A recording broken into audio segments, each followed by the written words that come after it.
In this video, I'm going to show you how you can install GoHighLevel forms on a WordPress website. So when it comes to installing forms, the reason we do that is to get the lead information into our CRM so we can easily add them to our nurture sequence or keep their data for later follow-ups. Now, the process is very simple. First, we need to navigate to the dashboard of our WordPress website. So it will look very similar to this one. It will be yourwebsite.com/wp-admin. That's where you need to go. And then where we first need to see the website, how it looks, and where the forms are installed, where you want to install the GoHighLevel forms. This is a home page. Let's just work on this one, for example. We have a WordPress form installed here. I think this was built by Elementor. So this form, like the builder is obviously Elementor, but the form was also built using Elementor forms, and we need to replace this with a GoHighLevel form. When we want to do that, we first need to recreate this form on GoHighLevel. So I'll go to GoHighLevel first, and then we are in a sub account, as you can see. Let me move my camera so you can see it. There we go. And now what we will do is go to sites and go to forms, and then we will create a new form. So the form's name, we could say roofing website or homepage form or something like that. Let's just name this real quick as soon as the builder loads. Okay, so we will say homepage form or banner form. That's how I usually name it, just so I know which form is used on which part of the page.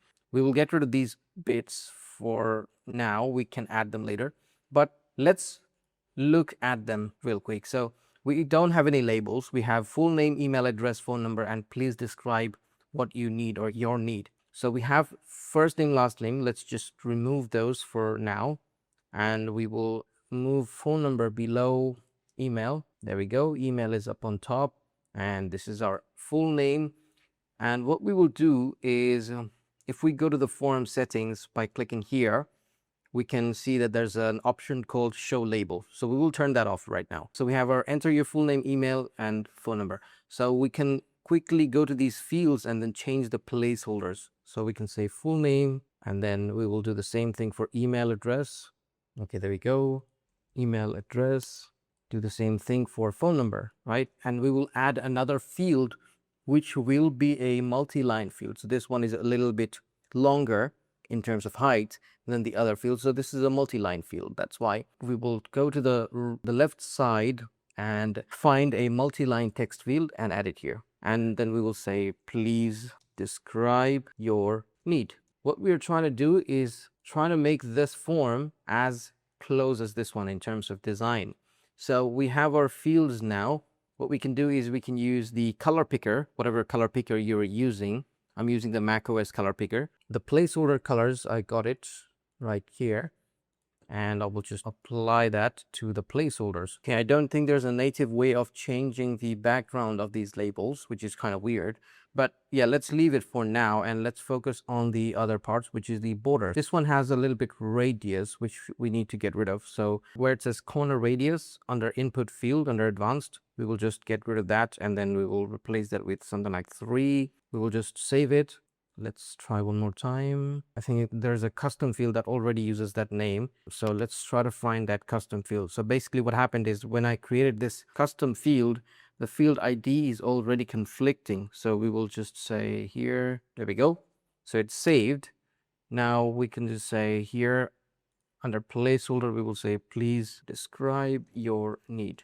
You can skip this design part, you're not interested, but I'm just showing you how to design the form. That's what we usually do when we have to install GoHighLevel forms on a website. We first need to design it and make it as similar as the current form, or maybe try to do better. But once we are done, we will just finally get the form's color. So it's a red, and we will just get the color code from here. Again, I'm using macOS color picker. I know a lot of you ask me what color picker I use. I use the macOS one. But in Windows, there's a software called Microsoft Power Toys. You can use that one as well for picking colors. Colors and background, go to this and replace the color. There we go.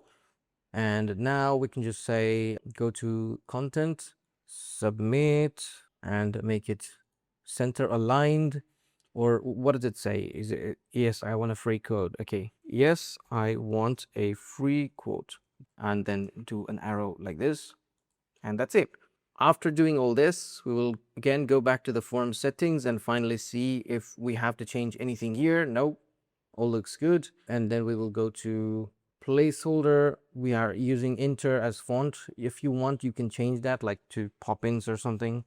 That's the short label. That's the text under the input fields. There we go. It's changed now. And then we can do the same thing for label or buttons, right?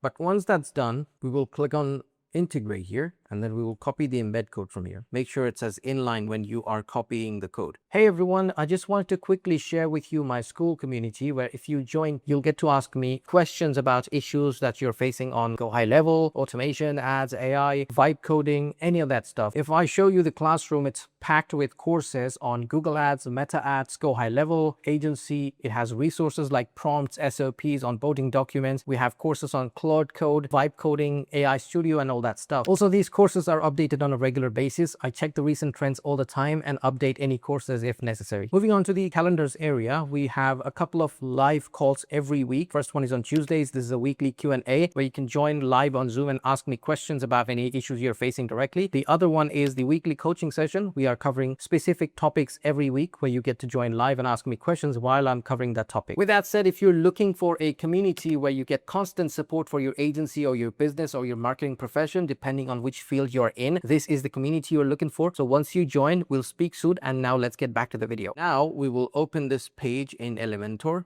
The process might be a little bit different if you're using a different builder, but a lot of people use Elementor and it's really comfortable building sites in Elementor. But if you're using Gutenberg or if you're using WP Bakery, the process is very similar. Just open it up in the editor and then get rid of the form. So I'll just hide it for now. I won't remove it because in case the client, if you're doing it for a client, in case he wants to put it back, then you have the chance of doing that. So I'll just go to responsive from the left side and then I will hide it everywhere. And then once I do that, let me move my camera. So I'll just click on this plus icon and then take an HTML block and put it just above the existing form and paste the whole form code that I copied from our GoHighLevel. So once we do that, we will just say publish. Now, it won't look 100% similar, or it might look a little bit different, which is not an issue as long as it follows the fonts, colors, branding, and stuff. It's okay. So we will now go back and then visit site again. There we go. So the form is installed. You can get rid of the shadows as well. So I'll just go back to this real quick and I will go to the forms, and then where it says form, under the form bit, we will just get rid of these shadows so it kind of blends in with the page. Now let's refresh this page. I think it might take a while to update. Sorry. Now finally, before we end this video, I just wanted to tell you that if you are doing this, like replacing existing forms with GoHighLevel forms, you need to create a simple automation to process these leads. So what I usually do is I have my form over here and I go back, I go to automation, and under automation, I have to create a workflow that will basically process these leads. So I'll just create a workflow from here real quick, and I'll call this one maybe GHL or website form automation. There we go. Now the trigger will be form submitted because it's a form. And when the form is submitted and the form is here, we will say homepage banner form. Now, when that happens, we can just add a tag, first of all, contact form. Okay, just so we know where the lead came from. So identifying a lead source, right? A lot of people say, do we have to create the contact? The answer is no, because it's a GoHighLevel form. And when the form is submitted, GoHighLevel by default creates a contact inside GoHighLevel. You don't have to create it through a workflow. The next thing we will do is we will send an internal notification to the team via an email or SMS. Let's just do SMS for now, and then we will send it to all users. You can send it to a custom phone number, like if you want to send it to the client, you can send it to a particular user in this sub account. So let's say I'm a user in this sub account, so I'm going to receive this notification and then say, hey, Hasib, we have a new lead from the website homepage, and then we can enter their name, email, phone number here, just so we know that this is the lead information. So full name, and then click on this again, email, and do the same thing for phone number. Okay, so this is a notification. Now the next thing we can do is create or update opportunity. So we will add the lead to our pipeline. So the pipeline is called lead pipeline, and then we will add them to the new lead stage. Now if you don't have a pipeline, you may have to create one, but usually when we create our GoHighLevel, we have to set up our pipelines anyway, right? So I'm assuming that you already have one. Now the next thing we'll do is send an SMS to the lead. So we will say, hey, contact first name, thanks for reaching out. When is a good time for me to call you so we can discuss the project? So this is being sent automatically as soon as the form is submitted to the lead. So this is usually what we do. We add them to other follow-up sequences as well, but this is instantly when the form gets submitted. This stuff gets happened. Once that's done, you just need to change it to publish and then hit save. So from now on, every time the form is submitted, this automation will handle the leads and process these. Basically, the automations will happen for that lead. So that's basically how we install our GoHighLevel forms on WordPress website. The same thing applies to surveys, by the way. So if you were to replace that form with a multi-step survey, what you need to do is just go to GoHighLevel. Under sites, we went to forms, but in your case, you'll go to surveys and create the survey. And then the process is very, very similar when it comes to replacing GoHighLevel forms with surveys. So that's it. Let me know in the comments if you want me to cover anything else, or if you have any questions. More than happy to answer, and I will see you in the next one.